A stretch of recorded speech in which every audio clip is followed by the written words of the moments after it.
جئنا إلى الدنيا كي ندعو إلى الله لننشر الخير في الكون الذي حارى ونرسل العطر من روض الهدى الزاهي ويشرق پہنچا، قوم نے اپنی آنکھوں سے دیکھا تو مان لیا کہ ٹھیک ہے، اس کا مطلب واقعی اللہ نے ان کو منتخب کیا، تب لڑنے کے لیے نکلے گی۔ تو یہ دنیا میں جو کام ہوتا ہے، اللہ تعالیٰ فرما رہے ہیں اس آیت میں کہ وہ تابوت فرشتے لا کر دے دیں گے طالوت کو۔ یہ پہچان ہوگی کہ واقعی اللہ نے ان کو تمہارا امیر منتخب فرمایا ہے، لیکن فرشتوں نے بظاہر نہیں رکھا تھا، وہ تو بیل گاڑی پہ رکھ کر آیا وہاں۔ اللہ تعالیٰ دنیا میں جو کرتے ہیں دراصل پورا نظام تکوینی طور پر فرشتوں کے ذریعے سے کرتے ہیں، لیکن ہمیں دکھتا ہے کہ کوئی اور کر رہا ہے، وہ اللہ تعالیٰ کرواتے ہیں۔ وآل ہارون وقال لهم نبیہم ان آیت ملکی، تو نبی نے فرمایا کہ ان کی سلطنت کی، ان کی عمارت کی نشانی یہ ہوگی کہ ان یأتیکم التابوت فیہ سکینۃ من ربکم، اس کو تابوت سکینہ کہتے ہیں۔ یہ جو تابوت سکینہ وہ تمہارے پاس آ جائے گا تمہارے رب کی طرف سے، جس کے اندر وبقیۃ مما ترک آل موسیٰ و آل ہارون، حضرت موسیٰ اور حضرت ہارون علیہ السلام کی کچھ یادگار چیزیں اس کے اندر تھیں۔ تحملہ الملائکہ، جو فرشتے اٹھا کر لے کر آئیں گے۔ ان فی ذلک لآیہ، اس میں نشانی ہوگی تمہارے لیے اگر تم اب بات مان لو، اگر بات مانتے ہو تم مومن ہو تو اب تمہارے لیے کھلی ہوئی نشانی ہوگی کہ وہ تابوت آ کر رکھ گیا۔ اسی کے تحت مفسرین نے بات بھی لکھی ہے کہ اس تابوت کی وجہ سے ان کو جنگوں کے اندر فتح حاصل ہو جایا کرتی تھی۔ تابوت میں کیا تھا؟ خود قرآن میں مما ترک آل موسیٰ و آل ہارون، حضرت موسیٰ اور حضرت ہارون علیہ السلام کی متروکہ کچھ چیزیں تھیں ان کے استعمال کی۔ عصا کا تذکرہ آتا ہے اور چیزوں کا تذکرہ آتا ہے کہ وہ اس کے اندر رکھا ہوا تھا، اس کی وجہ سے ان کو جنگ میں فتح حاصل ہو جاتی تھی۔ تو مفسرین نے اس کی وجہ سے لکھا ہے نیک لوگوں کی جو چیزیں ہوتی ہیں استعمال کی ہوئی، ان کے اندر برکتیں ہوتی ہیں، جس کو تبرک بآثار الصالحین کہتے ہیں۔ جہاں نیک، اگر کوئی کسی گھر میں آتا ہے نیک وہاں آ رہا ہے تو اس گھر میں برکتیں اس کی ہوں گی۔ کوئی مصلی ہے، اللہ کا کوئی ولی اس میں نماز پڑھتا رہا ہے، آپ اس مصلی میں اس برکت کی نیت سے کہ اللہ کے ولی نے نماز پڑھی، ہم بھی پڑھ رہے ہیں، تو یہ نیک لوگوں کی چیزوں میں برکت ہوتی ہے۔ فلما فصل طالوت بالجنود قال ان اللہ مبتلیکم بنہر، ہاں وہ واقعی ہو نیک لوگوں کی چیزیں۔ آج کل بہت سی جگہ ایسے گڑھ کے بنا دیتے ہیں کہ بھئی یہ فلاں کی ہے، اور لوگ اس کو بڑا متبرک سمجھنے لگتے ہیں، اور اس کے ساتھ پھر شرک تک کا معاملہ ہونے لگتا ہے۔ اس درجے کا غلو بھی نہیں ہونا چاہیے۔ فلما فصل طالوت بالجنود قال ان اللہ مبتلیکم بنہر فمن شرب منہ فلیس منی ومن لم يطعمه فإنه منی الا من اغترف غرفة بیدی فشربوا منہ الا قلیلا منہم۔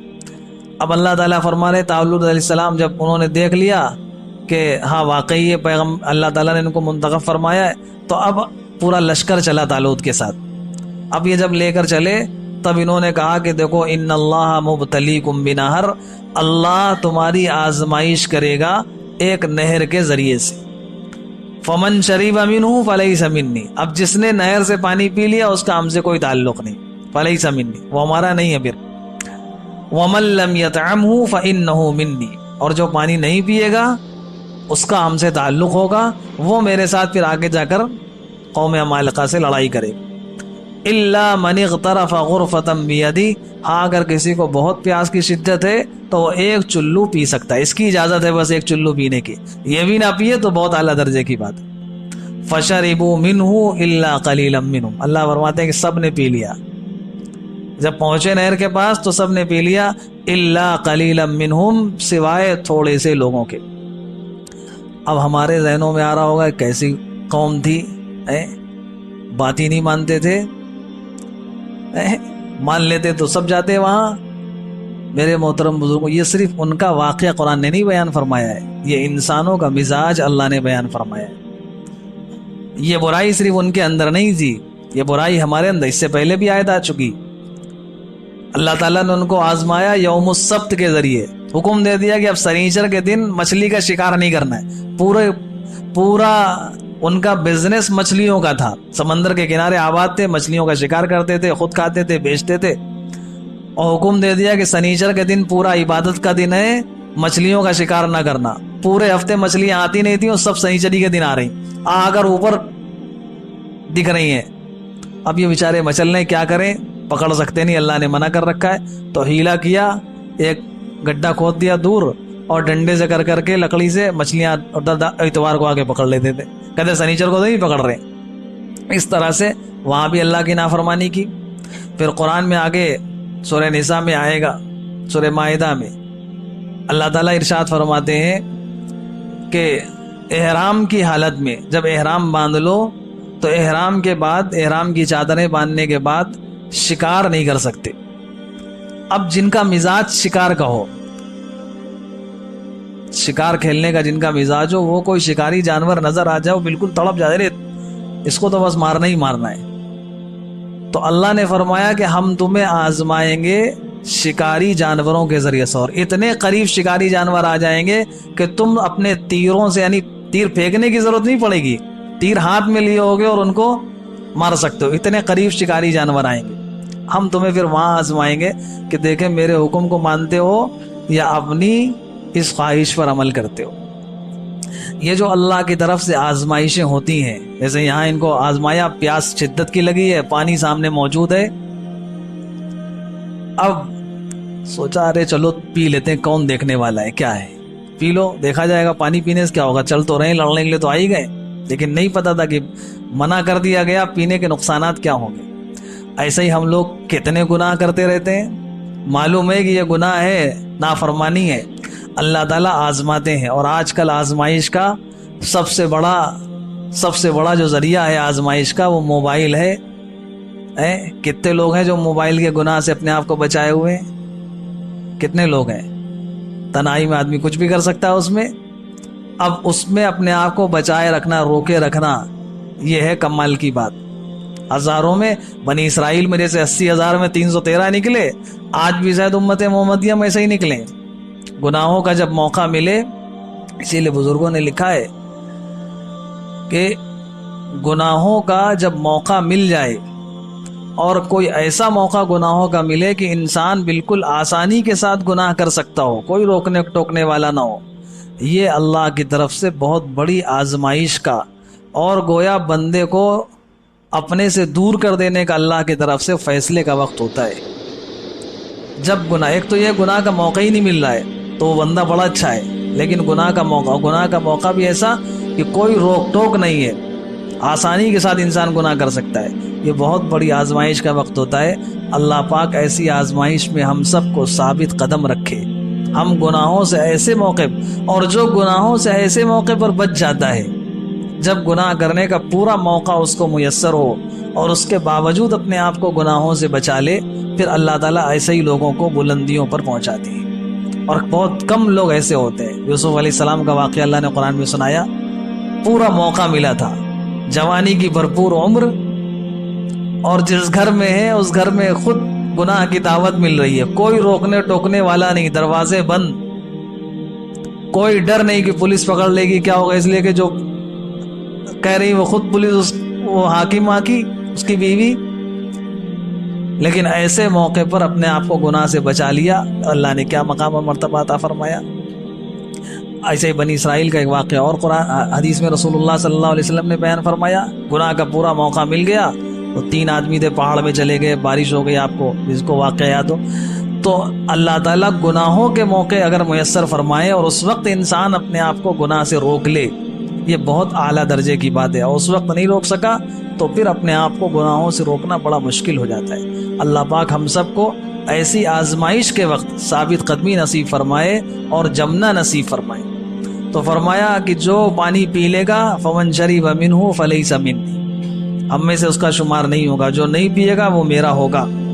فشربوا منہ الا, جیسے رسول اللہ صلی اللہ علیہ وسلم نے بہت سی احادیث میں بیان فرمایا من غش فلیس منا, جو دھوکہ دے اس کا شمار ہم میں سے نہیں ہے, جو دھوکہ دے وہ ہم میں سے نہیں, اس کا شمار میری جماعت سے نہیں. اب ہم لوگ کتنا دھوکہ دیتے رہتے ہیں, کتنے وعدے کو پورا کرتے ہیں, اپنے گریبان میں منہ ڈال کر دیکھ لیں. فلما جاوزه هو والذين آمنوا معه قالوا لا طاقة لنا اليوم بجالوت وجنوده قال الذين يظنون انهم ملاقوا الله كم من فئة قليلة غلبت فئة كثيرة بإذن الله والله مع الصابرين.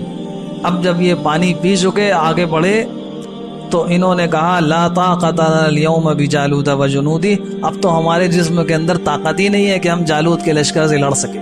اللہ تعالیٰ نے جسم کی طاقت کو ختم کر دیا، پڑھ ہی نہیں سکے آگے.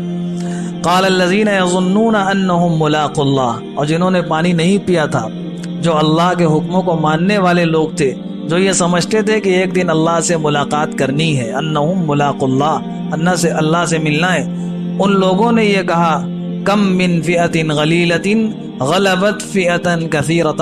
جالوت کا لشکر بہت بڑا تھا، لاکھوں کی تعداد میں تھا، اور یہ 313 صرف. یہ ڈرے نہیں، انہوں نے کہا کم من فئۃ قلیلۃ غلبت فئۃ کثیرۃ باذن اللہ. کئی مرتبہ ایسا ہو چکا ہے کہ چھوٹی سی جماعت بہت بڑی جماعت پر غالب آ چکی ہے.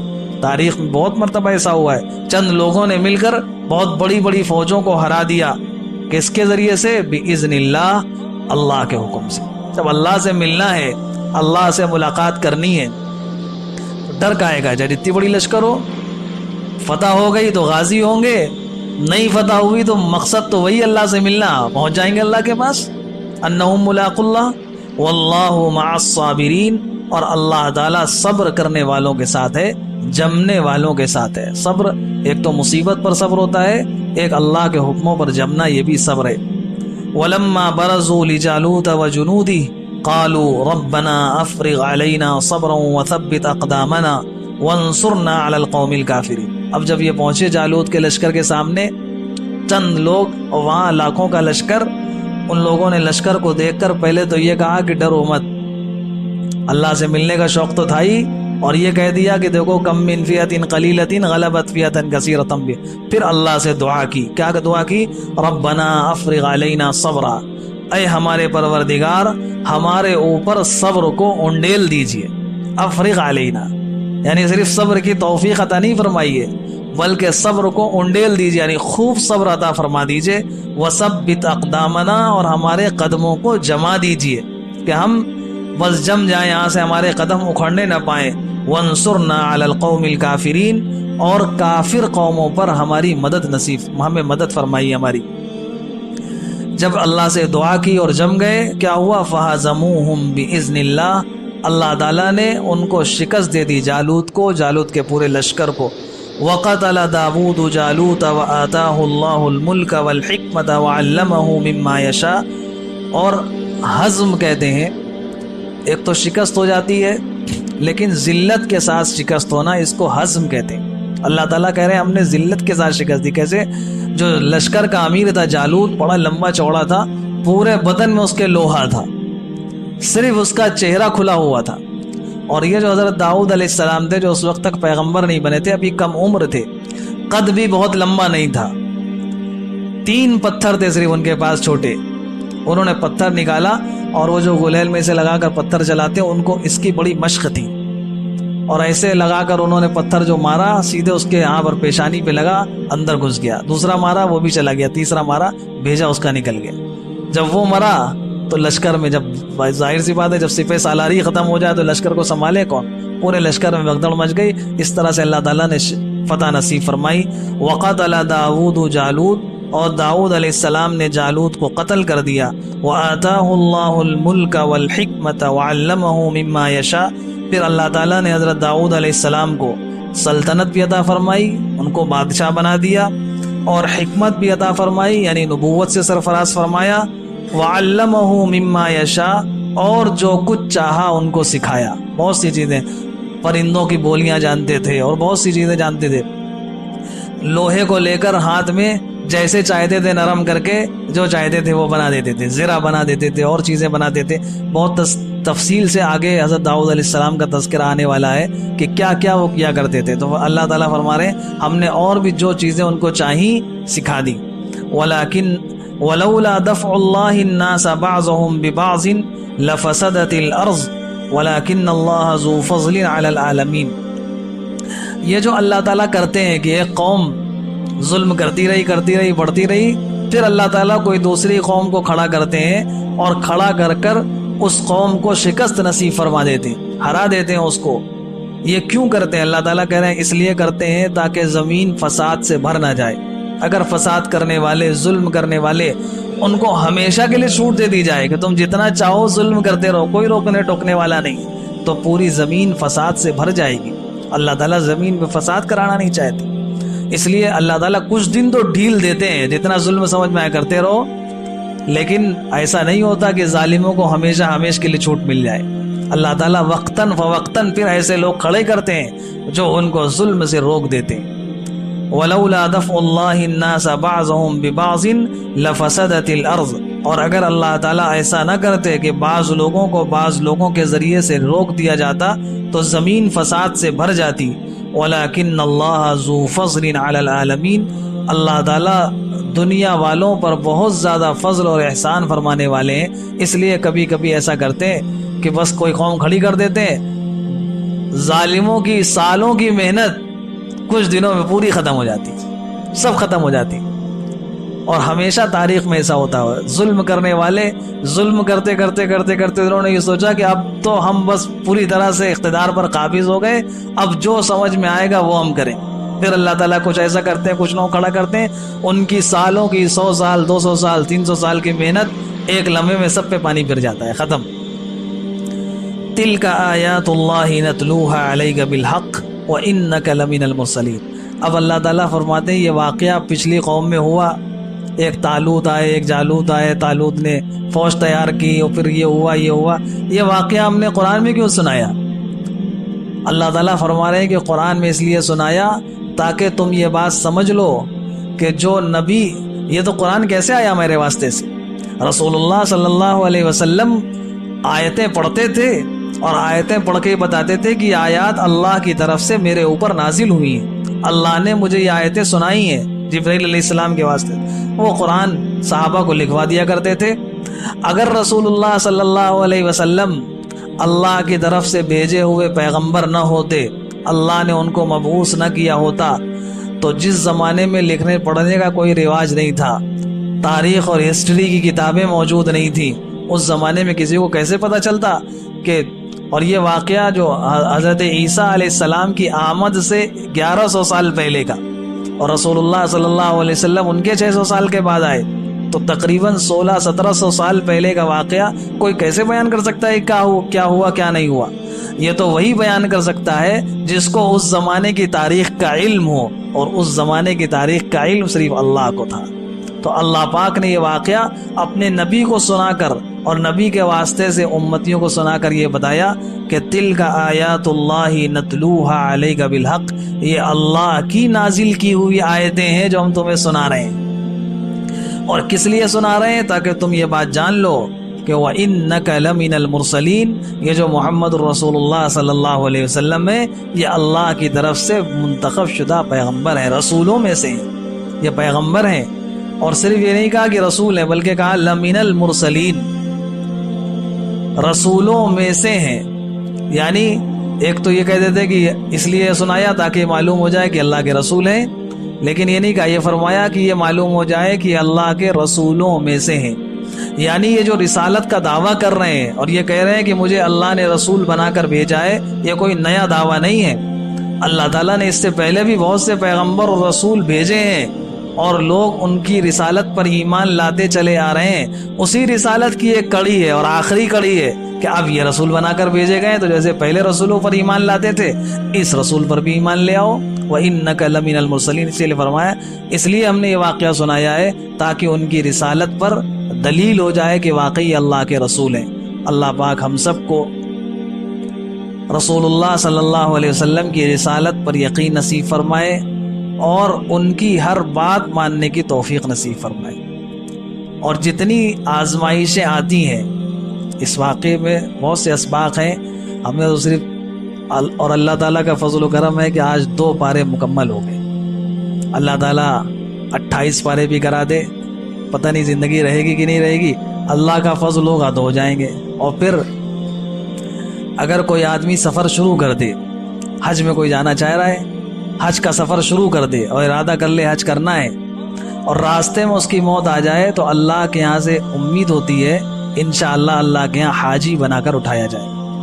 ایسے کوئی آدمی ہے، اس نے ارادہ کر لیا کہ انشاءاللہ ہم حافظ قرآن بنیں گے، حفظ شروع کر دیا، 2 پارے کیے، 3 پارے، 4 پارے اور انتقال ہو گیا اس کا، تو اللہ کی ذات سے امید ہے اللہ تعالیٰ اس کی نیت کی برکت سے پورا میدان محشر میں حافظ قرآن بنا کر اٹھائیں گے۔